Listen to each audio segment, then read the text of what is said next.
Hi guys, welcome back to the second part of making a video of Stan the Man. Um, for the uh, if you missed the first part, I should provide the link below. Uh, and for this second video, we will be covering the V-Ray material for skin, shader, lighting, rendering, V-Ray render settings. There's quite a lot to cover, so I hope you sit back and enjoy. So first, let's just open up 3D Studio Max real quick, and I want to just do a brief overview, excuse me, of what I have in my 3D Studio in my Max file for the Stan image. If I open up real quick, this is the actual final file that I render with. The warm version, and I split them into two. This is the warm version. So let's give it a minute to load. Okay. Right. And then it's loaded. Just very quickly, this is a very simple scene. Just show you guys what I have.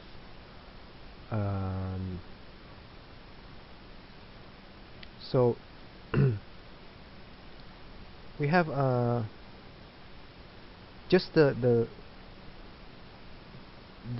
character standing in front of a background and a bunch of lights and cameras. Very simple. We'll hide these for now. Also, these are the Ornatrix hair. We'll cover that in the third part of the video, so we'll just hide this for now. Next, we have a bunch of there are 4 layers here, as you can see, which I name it with a prefix mid for middle, and these layers are actually are non-renderable objects. So if I hit the object properties, it's non-renderable. It's just to show in my viewport, because if I exit the isolation, if I hide these guys, as you can see, I'm using a V-Ray proxy. Sorry. For some of the ZBrush models that has lots of polygons. So I didn't use displacement map or any of that. I exported the whole geometry out from ZBrush. Like, I think the whole head. So see how it's kind of hard to see. That's why I had the middle resolution polygons to just to show me in viewport, but that's how it looks if it's a V-Ray proxy. And I think the head up to this sort of like a bust, it's probably 12 million something. So I just in order to save some render memory, I converted it to V-Ray proxy.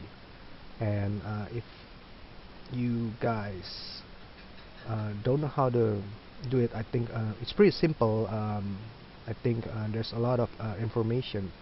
Actually, so simple. You just right click and just hit mass export, save it to like a somewhere of your working folder, then just hit this automatic, hit OK. That's it.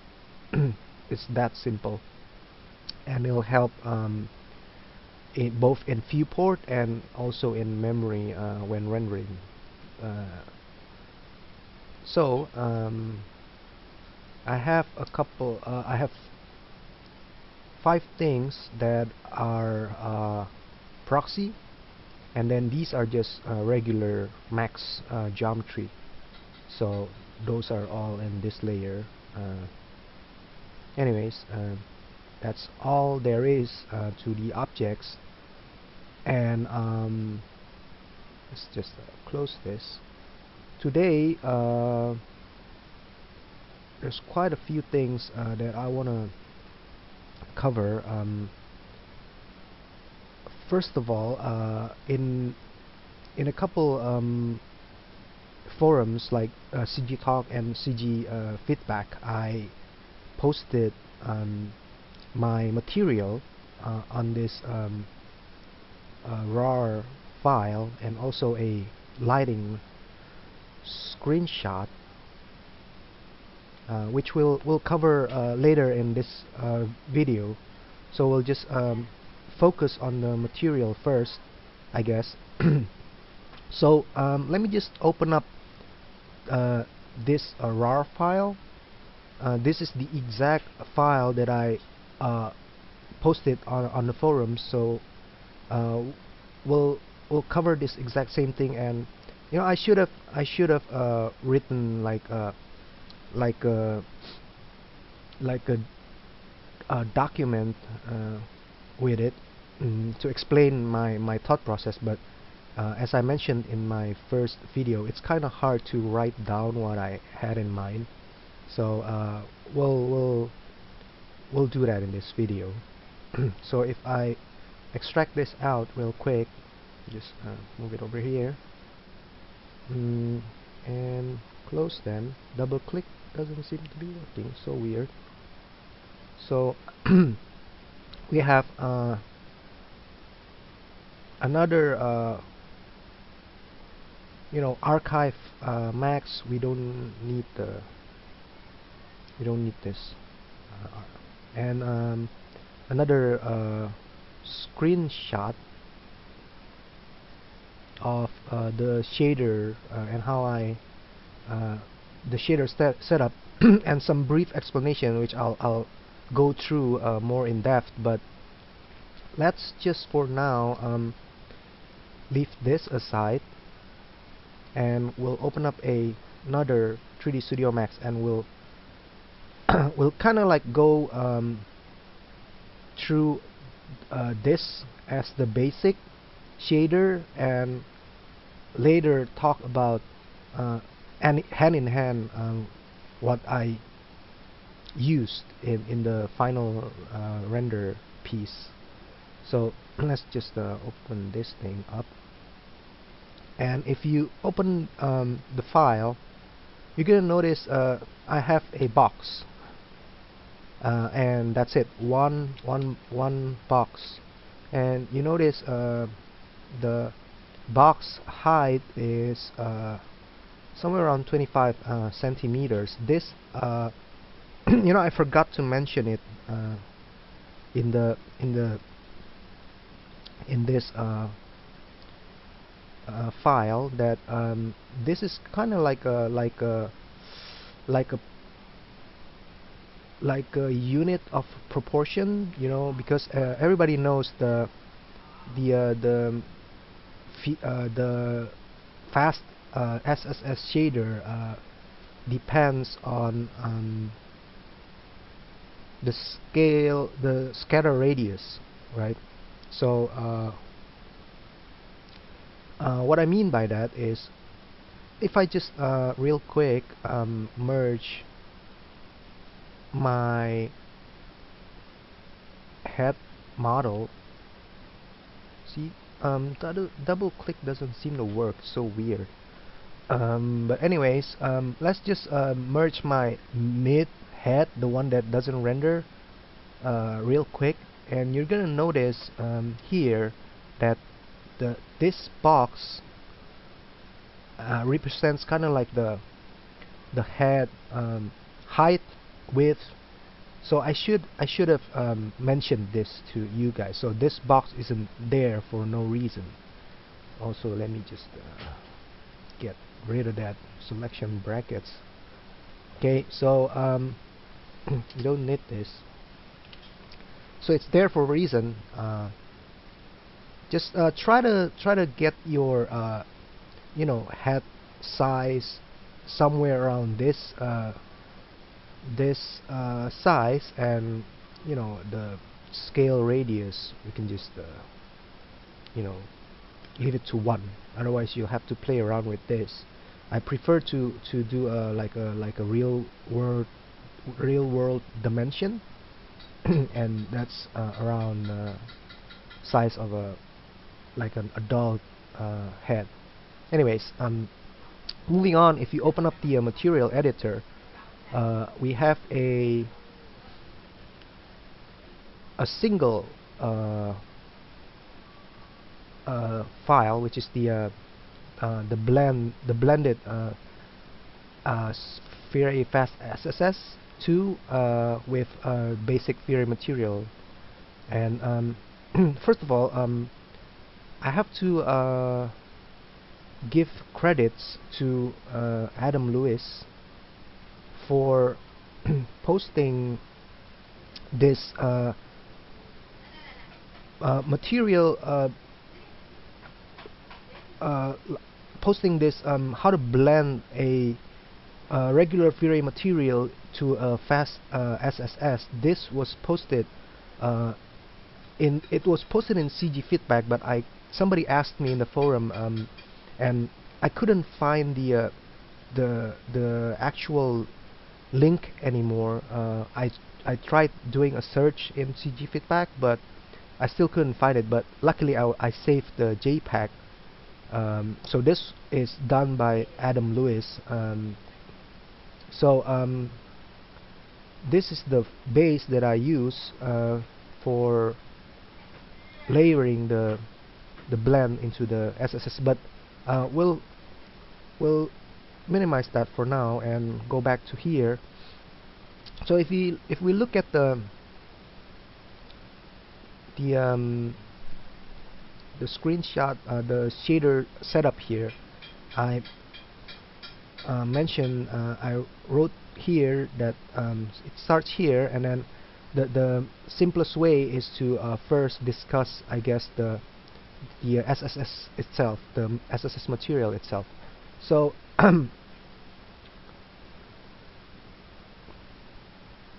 let's just sorry for the single monitor screen space.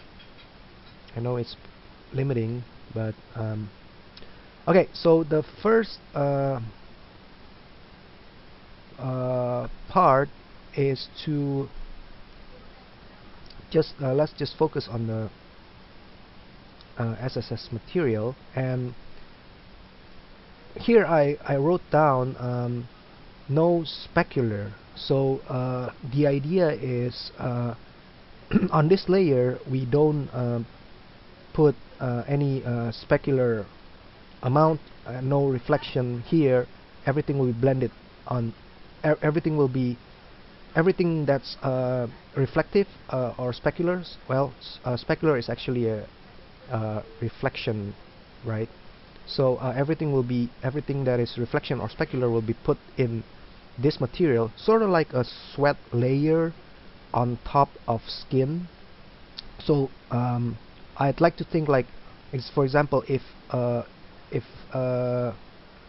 dead body will have an SSS, but probably little to no reflection.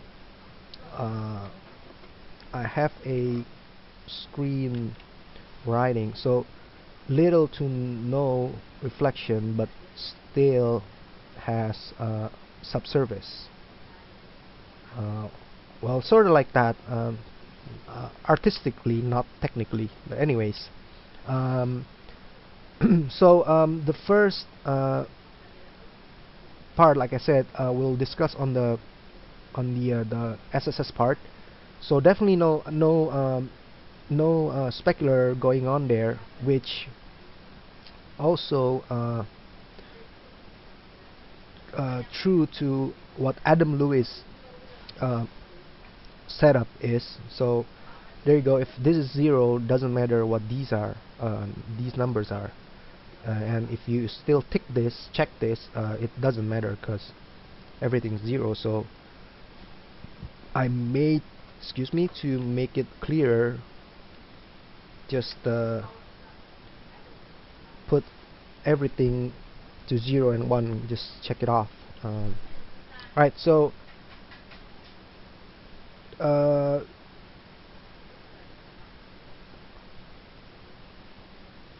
next part, we'll skip this part for a second.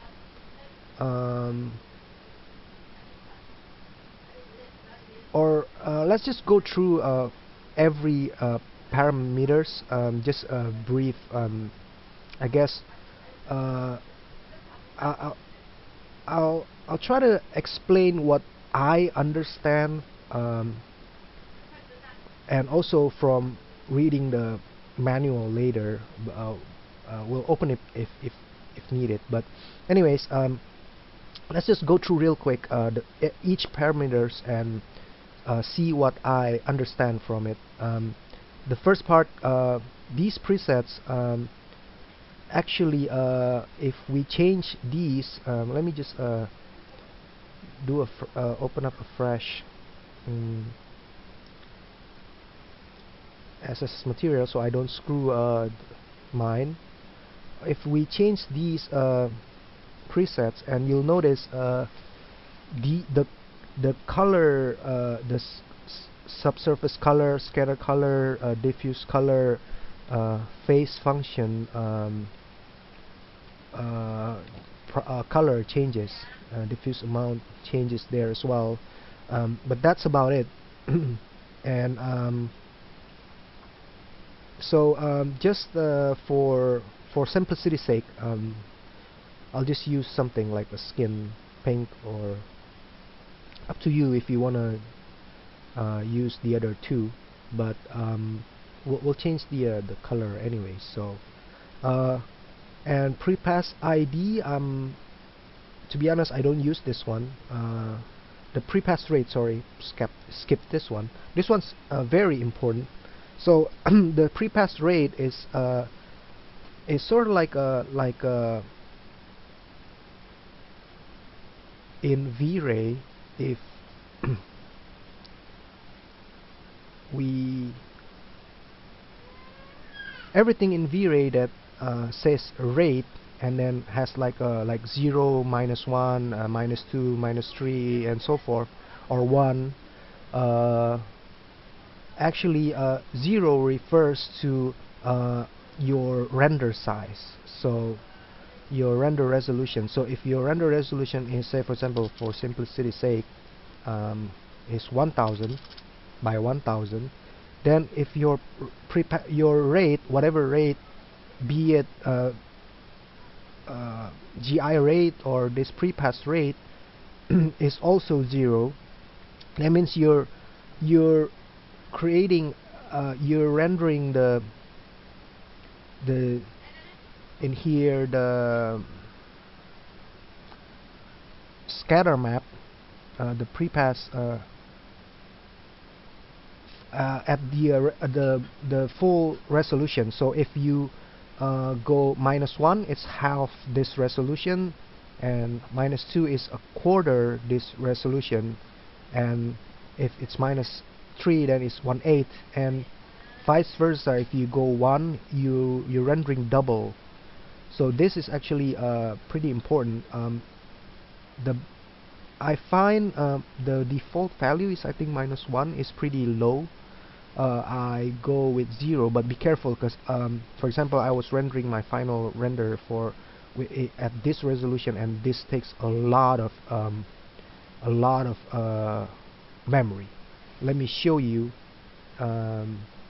If under here, if you go to autosave and you know put an point it to a directory in your hard drive, you can see here that I have a VRSSS map. This is the scatter calculation map that VRA created at 0 rate, which is 5000 by 5000 for my final resolution. It creates a 500 megabyte file, so it's huge, right? 500 megabytes per file, so it actually takes up a lot of memory. I don't know how to count it precisely, but it does show a lot that it takes memory. When I hit the render button, I'll show you later. For example, let's just do it now if it's visible. It's here. It shows here the memory used is quite a lot. I was actually having a little bit of a memory issue. Anyways, okay.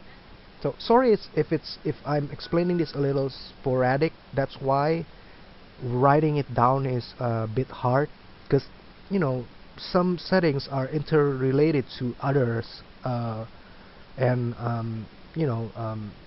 so it's just pretty hard to write it down. But anyways, keep going. So prepass ID, I would suggest to just go 0. Sorry, prepass rate. Prepass ID, I don't use this, so just skip it. Scale, if you're real world size like me, just leave it to 1 and then play with this radius, scatter radius later. IOR, I googled the IOR of skin. It doesn't have to be perfect, but it's around 134, which is the default. 134 actually, the default is 13. It doesn't have to 004. It doesn't matter that much. But if this IOR actually is a, if I just open up the default, the stock fast SSS shader, and if you notice, this IOR is actually like a reflection multiplier. I would like to think of it that way. So if you notice, your specular amount is only this much, right? And if I crank it up probably higher to something like that, it doesn't show that reflection in the bulb, but it does actually. Anyways, it's only show this much, and you can't go lower than sorry, you can't go higher than 1, because it'll become like a non-physical, right? Because it's not energy conserving. Non-physical, that's what I mean. So maximum is 1. So the IOR here, so if I crank it up to 2, and well, probably we have to do a test render, but let me see if I put it back to 1.3 and see if there's any. Oh, there you go, there. So sorry, let's just scratch that, and I'll restate that. Say for example, this is the base values, and if I crank the IOR to like 2, and notice how this is almost like much brighter, the reflection. So it's kind of like a specular or reflection intensifier. But setting this too high, I found making the reflection look extremely weird, extremely fake. So I'll just stick with normal values. Okay, so moving on, the overall color this thing, I would just leave it to white, but if you want to change the color, it's actually, it has, I forgot, but I read somewhere, but it has a like a multiplication effect. So if I create it, see how if I have it on a somewhat medium tone gray, and it darkens the can't double click. Sorry, I can't double click, but let me just show this bigger. Okay, so I just changed the overall color to a darker tone, and it has that multiplication effect, kind of like a multiply on a layer mode in Photoshop. So if it's white, obviously there's no multiplication effect. So as you go darker, it'll make your color darker and more saturated. So normally I would just leave it to white. There is use for this, I'm sure, but I just don't use it. Okay, so diffuse color and diffuse amount go together, right? So if you are fully diffuse, then you're ignoring your scatter color and radius and whatever. So it's almost like 100% diffuse, and then there's no scattering going on. And then if you go half-half, of course, kind of like a half diffuse, and then the scatter is added on top. So typically some people like to put some amount of diffuse. If you really need to put some, I would suggest a very tiny amount. For example, let's just go to the default. If you really need to put it, I would really suggest like a very low amount, like 10 or something. But I read somewhere, can't remember where, but the skin is almost fully fully subsurface color anyway. So I don't put my diffuse amount at all. Okay, so continuing, subsurface color. This should be like if you're doing a Caucasian color, I guess. But okay, I have something here that is pretty interesting. I think it's this one. It's a paper.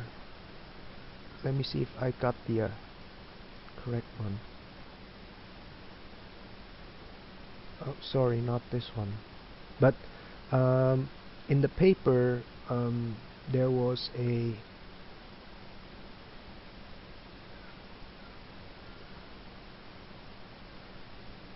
I have to locate it.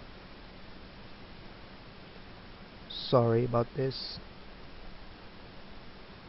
It's a little sporadic, I know, but let's see. Nope, not this one. It's a preview, not the hair one.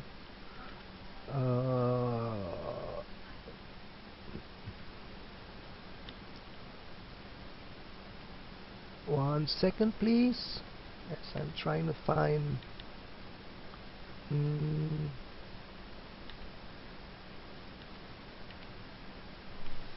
Probably this one.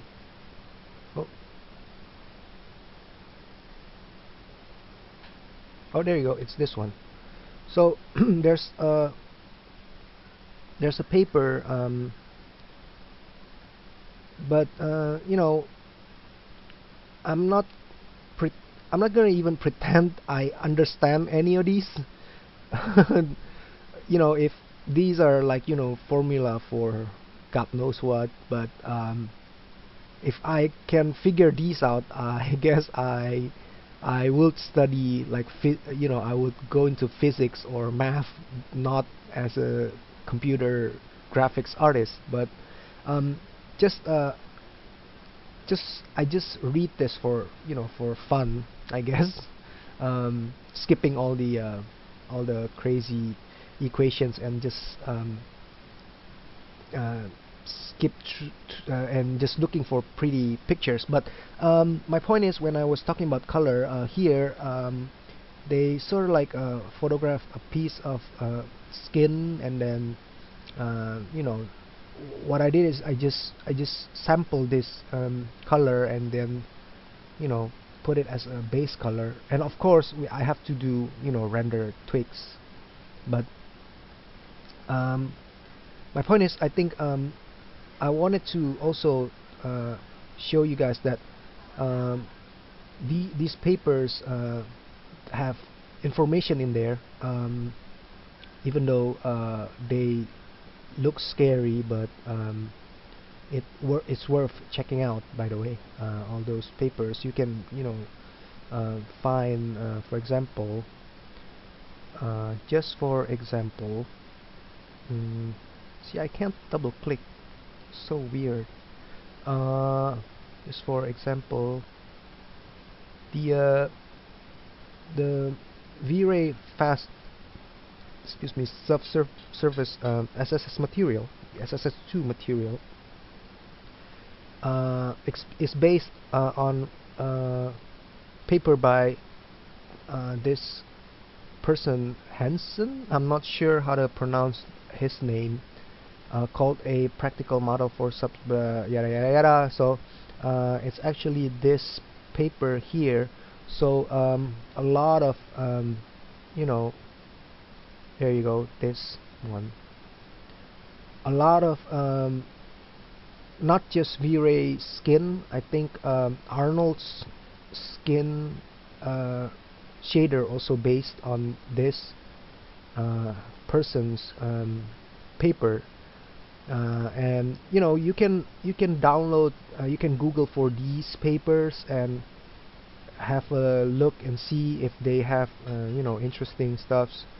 I do learn one or two from it. Obviously skip all the equations, huh? But say for example, I will show you. I will explain later. Also, what to look for in a skin shader, sort of like the scatter, because I think well, one of these are first. One of the things to look for is definitely the infamous red ear, but not just that. I will explain in a bit. But moving on, scatter color is just a darker, more saturated version of your skin. Um, I notice in my test renders, if you bump up the value too much, I think it'll make the sort of like more a brighter, more glowy. So if that's to your what you want, definitely go that way. But scatter radius is it's not this number is not fixed in stone. What you want in this number, what you look for is actually is in one of the papers. If I can show you guys real quick, not this one.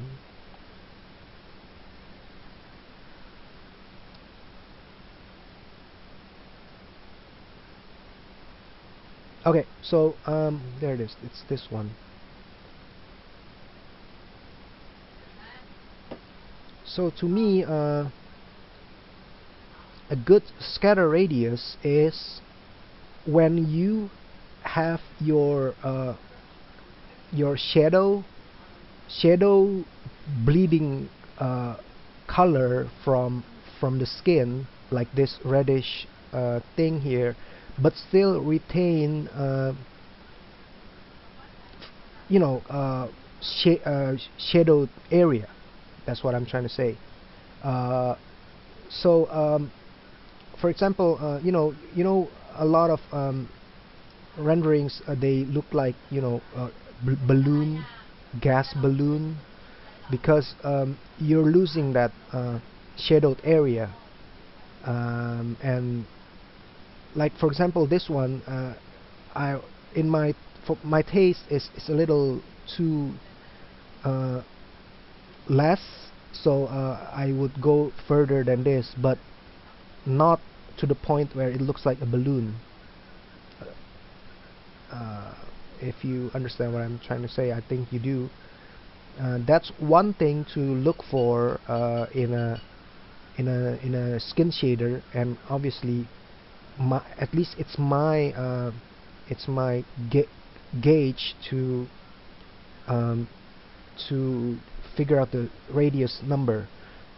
Before I wanna continue, I wanna just open this PDF real quick. It's a it's a PDF written years ago. I think.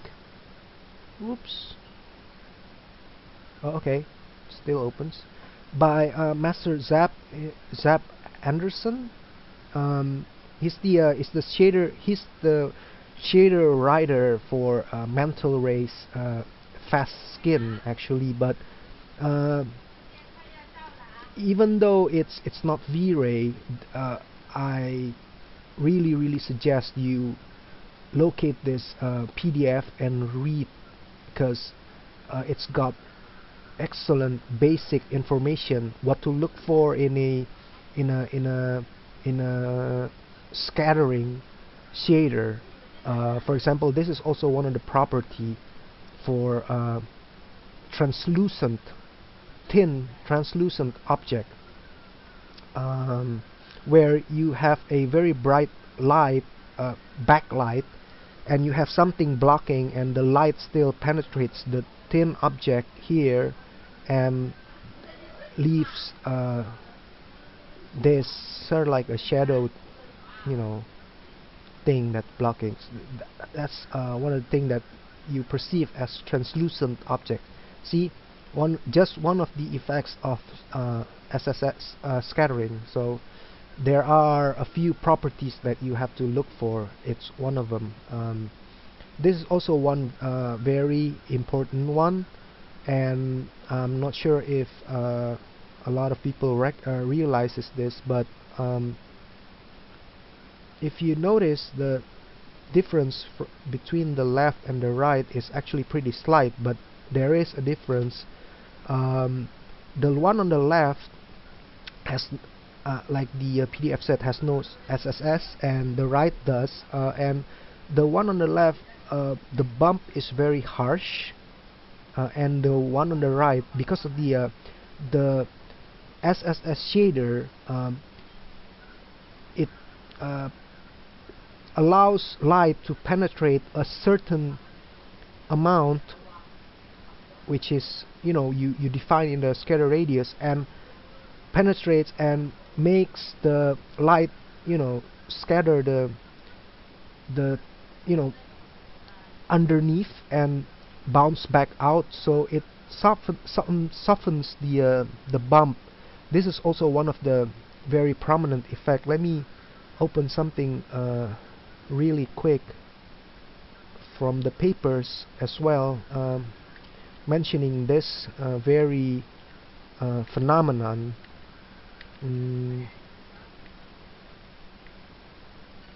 One second. Not that one. Let me just perhaps this one.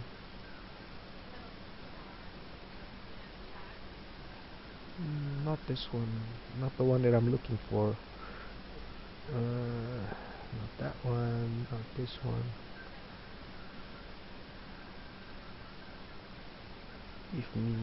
Bear with me, there's a lot of, oh, there you go. It's, for example, oh, also not this one. There's another one that's much clearer. Anyways, you get the idea. Okay, be patient with me, and we'll find it. Not the hair one.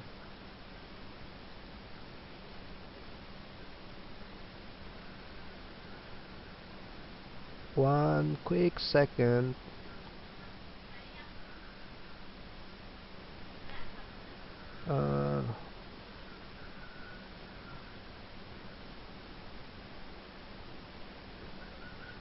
Come on, not that one.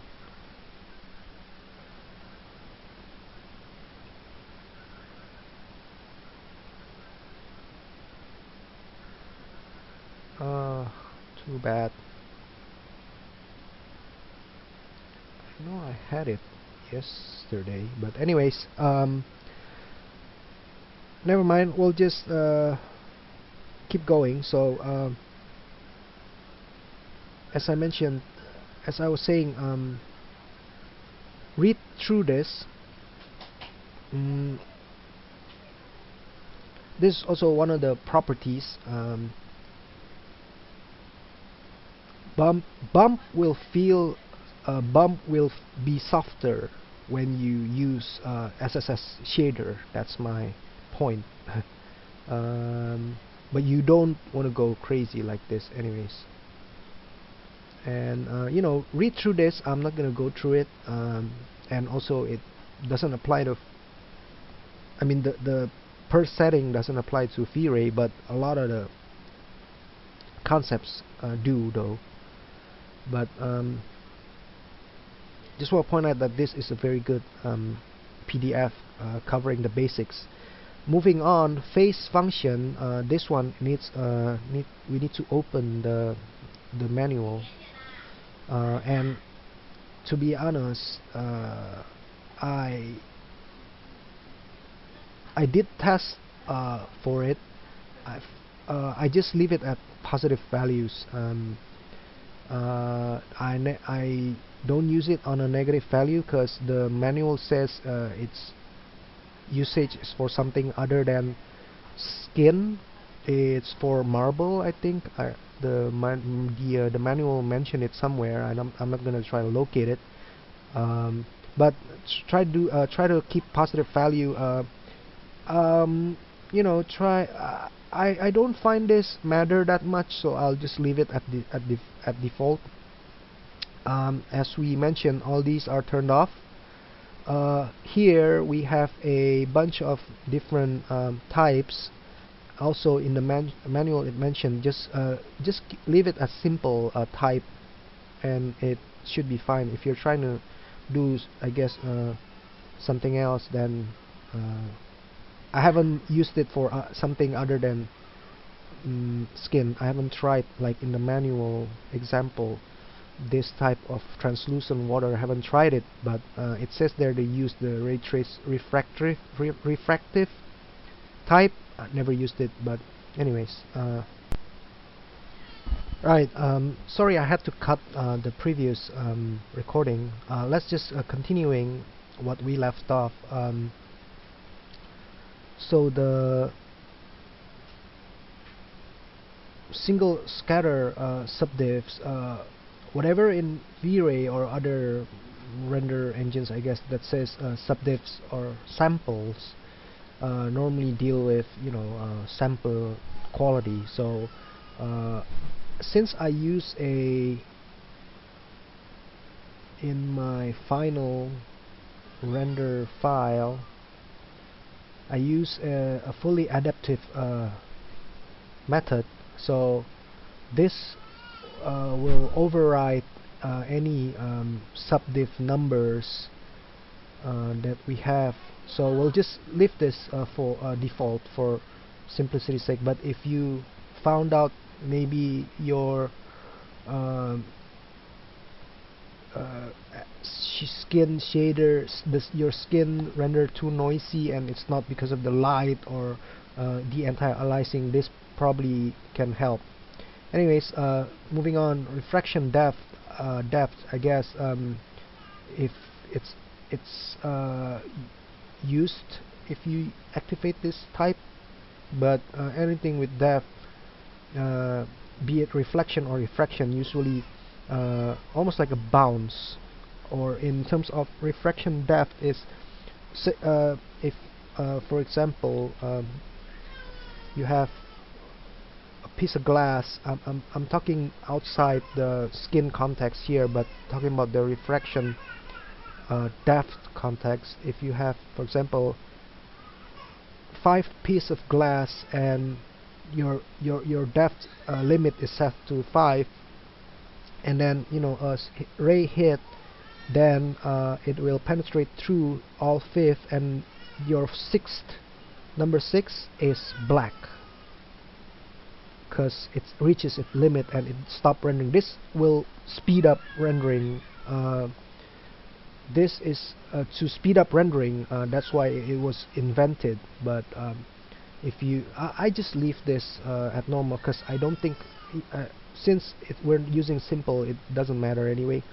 Okay, so these two, front and back, is your scattering effect. Just leave it on, and also by default the scatter GI is turned off. You wanna leave this on. This is I think very important from the very beginning. What is this scatter GI? It's actually kind of like turning GI on for your SSS material. It will make your SSS brighter, your skin brighter. So next we have the pre-pass blur, and again, the pre-pass refers to this rate, and the blur by default I think is set to 1.2, right? This will help if the point of having this pre-pass blur is mentioned in the manual, actually, not in the example manual, but the other one.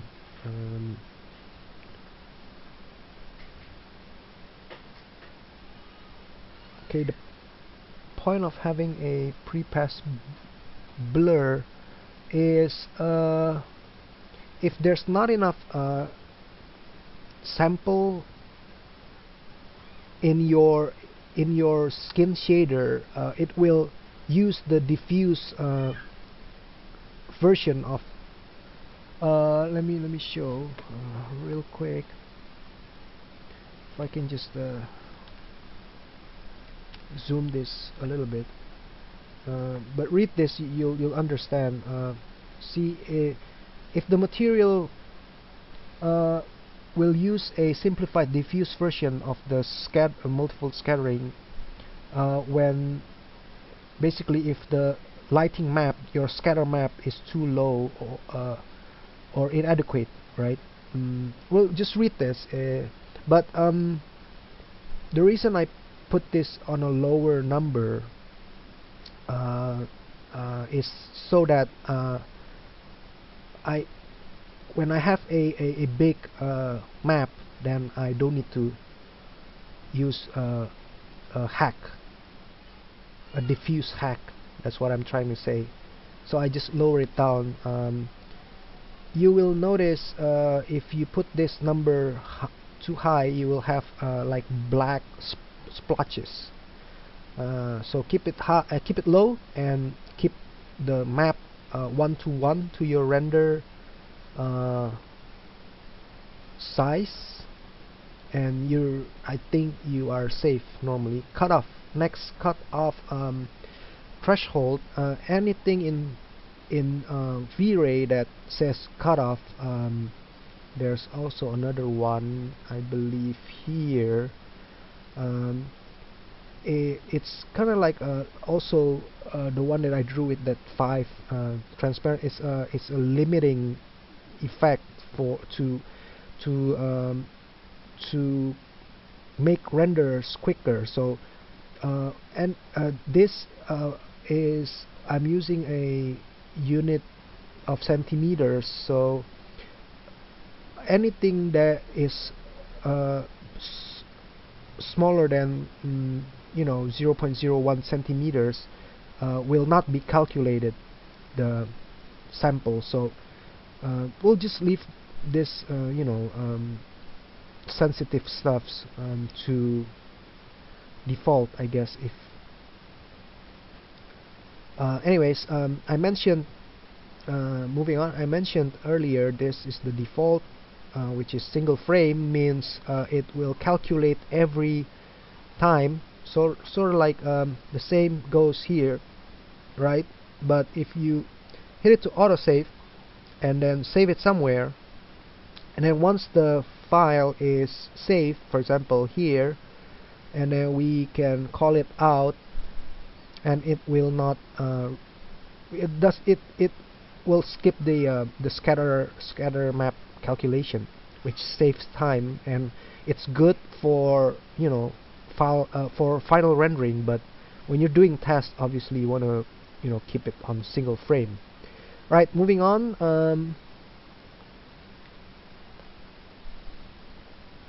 The next part, I want to skip the bump for now, and we'll go to the color map, okay, which I write here is just a regular bitmap. As a matter of fact, I think this was just a regular 8-bit color, and that looks like this. Let me open up the Photoshop. Hold on one second, let me pause the video. Right, guys, sorry for the cut. I had again memory issue, so I had to close some of the both the 3ds Max because these images are pretty huge, and the installed RAM is pretty limited.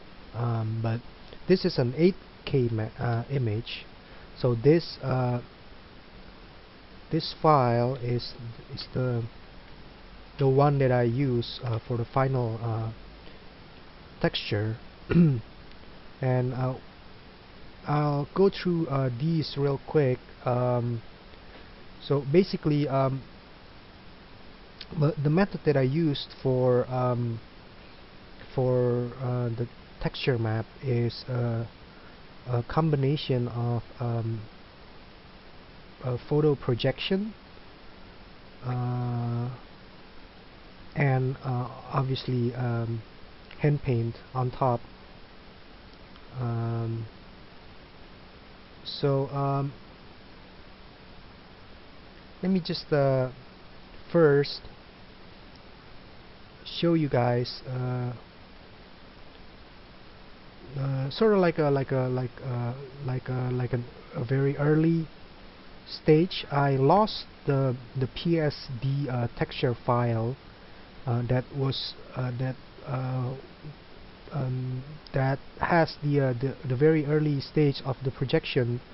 But anyways, I used this. I think you've seen this image obviously from the first video. I used this one, and I basically projected this on using ZBrush